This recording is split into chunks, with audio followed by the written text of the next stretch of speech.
안녕하십니까. 칸중국 코리아 이신규입니다. 미 의회는 5월 17일 반세기 만에 처음으로 미 확인 비행 물체에 대한 청문회를 열었습니다. 청문회는 하원정보위원회, 반정보, 반테러, 반확산 소위원회가 주최했습니다. 50년간의 비밀 유지 끝에 펜타곤에서 UFO를 조사하는 전문가들, 미 군부의 목격자들과 고위 군사 관리들이 청문회에서 UFO의 실체를 확인했다는 증언이 나와 주목됩니다. 청문회에서는 외관부터 기술, 비행 속도까지 외계 비행 접시로 간주되는 UFO 동영상을 선보였습니다. 이 물체들은 지구 인류의 비행기가 아님을 확실히 알 수 있습니다. 어떤 것은 반사성 구행 물체고 어떤 것은 매우 빠른 이상한 빛이었습니다.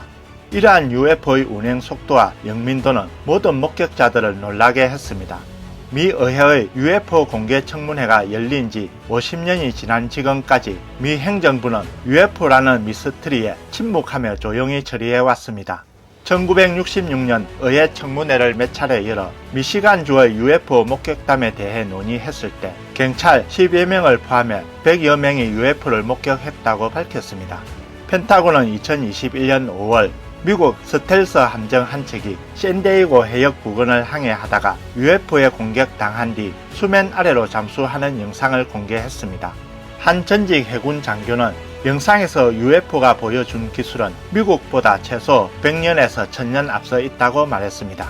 미국 전 해군 조종사 라이언 그레이브스 대위는 UFO를 처음 봤을 때 이 비행 물체들은 배기관도 없고 엔진도 없어서 보기에 매우 신비롭고 위험해 보여 깜짝 놀랐다고 말했습니다.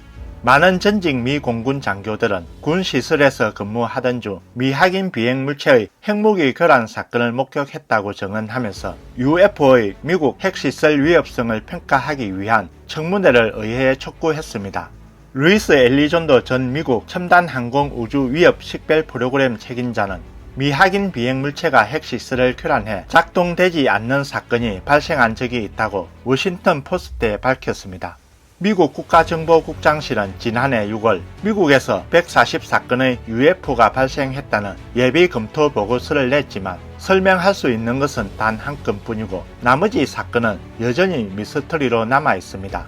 하원정보위원회는 UFO에 대한 청문회를 연 데 이어 이날 의회 의원들과 비공개 회의를 열었습니다. 외부 세계가 UFO 문제에 대한 미국 의회의 태도와 이러한 불가사의한 사건이 대중에게 미치는 영향과 안보 등 많은 문제를 다룰지에 대해서는 알려지지 않았습니다. 다음 뉴스입니다.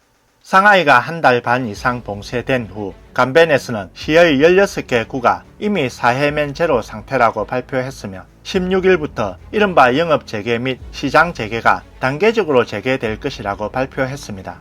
상하이 태생이 아닌 외부인들은 봉쇄를 뚫고 상하이를 탈출했습니다.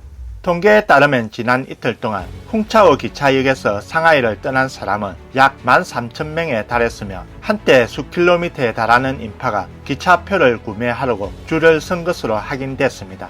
상하이시 정부는 6월에 정상적인 생산과 생활을 완전히 재개하는 것을 목표로 3단계에 걸쳐 봉쇄를 해제할 것이라고 16일 발표했습니다.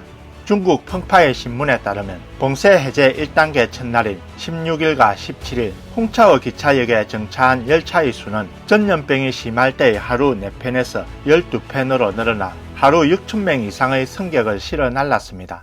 상하이시의 대중교통이 여전히 통제되고 있었기 때문에 많은 사람들은 쿵차오 기차역까지 걸어갔습니다. 영상에는 5월 17일 새벽 4시에도 여전히 많은 사람들이 쿵차오역까지 도보로 이동하고 있었고 일부 사람들은 역으로 향하는 길에서 곤히 잠을 자고 있었습니다.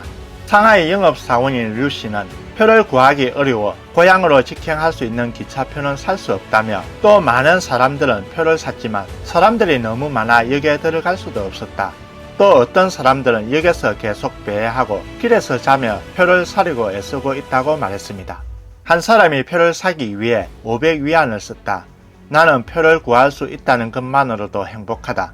우리는 여기서 일하는데 돌아가면 자비로 격리해야 한다고 말했습니다. 안후이 푸양 출신의 1인 미디어 순웨이는 그가 살고 있는 아이보촌 단지가 3월 18일부터 봉쇄된 지 2달째라고 밝혔습니다. 그는 우리는 모두 공동임대주택에 살고 있다. 상하이 정부 측에서 물자를 배급하는데 1인당이 아니라 가구당 보급품을 배급한다. 우리 대여섯 식구가 한 몫을 나누는데 우리가 얻을 수 있는 것은 극히 적다. 우리는 음식을 단체로 구입할 수 있는데 가격이 너무 비싸서 살 수도 없었다고 말했습니다. 상하이는 원래 씀씀이가 비교적 큰 편인데 우리는 예금이 특별히 많지 않아 2달을 소비해 우리를 매우 골치 아프게 했다. 내 고객은 전국 각지에 있는데 전염병이 생긴 후 여러 달 동안 장사가 안 됐다고 말했습니다. 순웨이는 상하이가 지금 봉쇄를 풀었다고 하는데 시내는 봉쇄를 해제하지 않았고 먼저 통행증을 한 가구에 하나씩만 발급하고 한 통행증은 한 번에 한두 사람만 일용품을 구매하러 나갈 수 있고 시간도 제한돼 있다. 전면 복귀와 전면 해제는 아직 멀었다. 적어도 7월은 돼야 한다고 말했습니다. 한순간에 봉쇄는 풀리지 않을 것 같아 지금 전염병 상황이 그다지 심각하지 않은 틈을 타서 고향에 돌아가서 돈을 좀 벌어야 할 것 같다.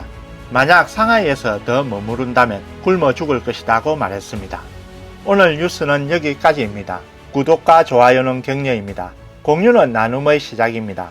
시청해 주셔서 감사합니다.